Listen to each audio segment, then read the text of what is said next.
ఇది అచ్చా క్వాలిటీ సాబ్, మేడ్ ఇన్ తైవాన్. లెదరేగా? అవును సాబ్. ఓ 10 ఇవ్వు. కాదు కాదు, అవి సరిపోవు, ఓ 20 ఇవ్వు. ఏం రెట్రోనో ఏమో, రెట్రో సినిమా దెబ్బకి మెట్రో ఎక్కి ఏటేటో పోయాను. పిచ్చెక్కినట్టు అయిపోయింది నా పరిస్థితి. తలనొప్పి వడదెబ్బ రెండూ ఒకేసారి వేస్తే ఎలా ఉంటుందో అలా అయిపోయాను. ఆ కల్ట్ గోలేంటో, ఆ గోల్డ్ గోలేంటో, నవ్వు గోలేంటో, సినిమాకు పెద్ద దండమండి. ఫుల్ నీరసం సినిమా. ఏం చేశారంటే కార్తిక్ సుబ్బరాజ్ జగమే తందిరం, మహాన్, డబల్ ఎక్స్ 3 మిక్స్ చేసి రెట్రో అని చెప్పి మెట్రో ఎక్కించి అస్సాం పంపించారు. మ్యూజిక్ డైరెక్టర్ సనాకు అర్థమైపోయింది అనుకుంటా, ఆ సినిమాలో బీజిఎంలు ర్యాప్లో వేసి కొట్టేశారు. ఎలా ఉంటుందంటే అస్సలు దాకని సిచ్యువేషన్ అనమాట. కథకి కానీ క్యారెక్టర్స్కి కానీ దేనికి కనెక్ట్ అవ్వలేకపోయాను. లవ్ అంటారు, నాన్న అంటారు, జైలు అంటారు, ఐలాండ్ అంటారు, స్లేవ్స్ అంటారు, తిరుగుబాటు అంటారు.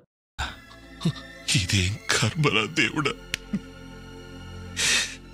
లిటరల్లీ అసలు చిరాకేసింది. ఏదో పెద్ద సీన్ అన్నట్టు బిల్డప్ ఇస్తారు, చూస్తే అంతా బూడిది, ఏముండదు. సింగిల్ టేక్ సీక్వెన్స్ అంటారు, ఎందుకంటే ఊరికే అంటారు. ఫైట్స్ విషయానికి వస్తే అవి ఉంటాయి, బీజిఎం ఏమో ఉండి సావదు, సాంగ్లో పెట్టేస్తారు. సినిమాకి వచ్చినట్టు లేదు, సీరియల్ చూసినట్టు ఉంది.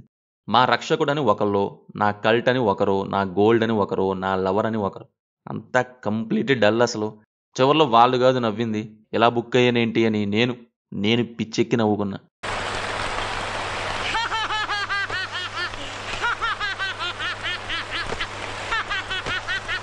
అయినా నవ్వు గురించి చెప్పాలంటే మా రేలంగమావయ్య లేడా, లేక నవ్వుతూనే తన్నులు తిన్న భాష లేడా?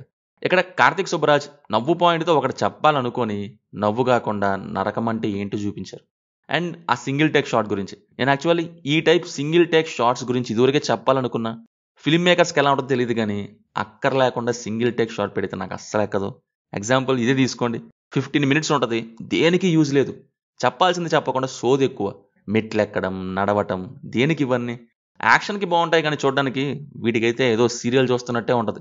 నాకైతే అలాగే అనిపించింది. సాంగ్తో కాన్వో మిక్స్ చేసి సింగిల్ టేక్ చేశారు, ఏదో అచీవ్ చేశామని చెప్పుకోవడానికి తప్ప. ఆర్టిస్ట్ అని కెమెరామెన్ బాగా చేశారు, సో వాట్, నేనేం చేసుకోను. మొన్న మధ్య ఒక సిరీస్ కూడా వచ్చింది, అడోలసెన్స్ అని. వాళ్ళు ఏకంగా గంట సేపు సింగిల్ షాట్ చేశారు. అయితేనేం పెద్ద బోరు కొట్టింది సిరీస్ నాకైతే. యాక్షన్ అంటే మూమెంట్ ఉంటుంది కాబట్టి బాగుంటుంది, బట్ మిగతావి సింగిల్ టేక్ అంటే లాగో లాగస్య లాగో బిహలా ఉంటాయి నా వరకు. ఇందులో ప్రేమిస్తూ నవ్వుతూ యుద్ధం చేయనే మంచి పాయింట్ తీసుకున్నారు, కానీ కథ మాత్రం రొట్ట మ్యాక్స్. ఇక రైటింగ్ గురించి అయితే మాటలు లేవు, మాట్లాడుకోవటాలు లేవు. సీన్ టు సీన్ కట్స్ బాగాలేదు, అండ్ సీన్స్ అన్ని చాలా ఆర్టిఫిషియల్గా అతికించినట్టు ఉన్నాయి. ఆ కల్ట్ అయితే డైరెక్ట్ కోమాకే. నేను ఫస్ట్ హాఫ్ రాడ్ అయితే, సెకండ్ హాఫ్ కంకర్ రాడ్. పర్ఫార్మెన్సెస్ వైజ్ సూర్య కష్టం తెలుస్తుంది, మెయిన్లీ యాక్షన్ ఎపిసోడ్స్ దగ్గర. బాగా చేశారు యాక్టింగ్, బట్ స్క్రిప్టెడ్ వల్ల. పూజా హెగ్డే స్టార్టింగ్ సాంగ్ దగ్గర తప్ప ఇంకెక్కడా బాలేదు. ఫేస్ లుక్స్ మెయిన్గా బాలేదు ఎందుకో మరి. మిగతా వాళ్ళని సరిగ్గా యూజ్ చేసుకున్నదే లేదు. ఫైనల్లీ రెట్రో స్టైల్లో రాడ్ దింపారు కాసు. ఇక మీ ఇష్టం. సినిమా చూస్తుంటే మీకు ఎలా ఉందో కింద కామెంట్స్లో మాతో తప్పకుండా షేర్ చేసుకోండి. Will meet in next video. Thank you. జై హింద్.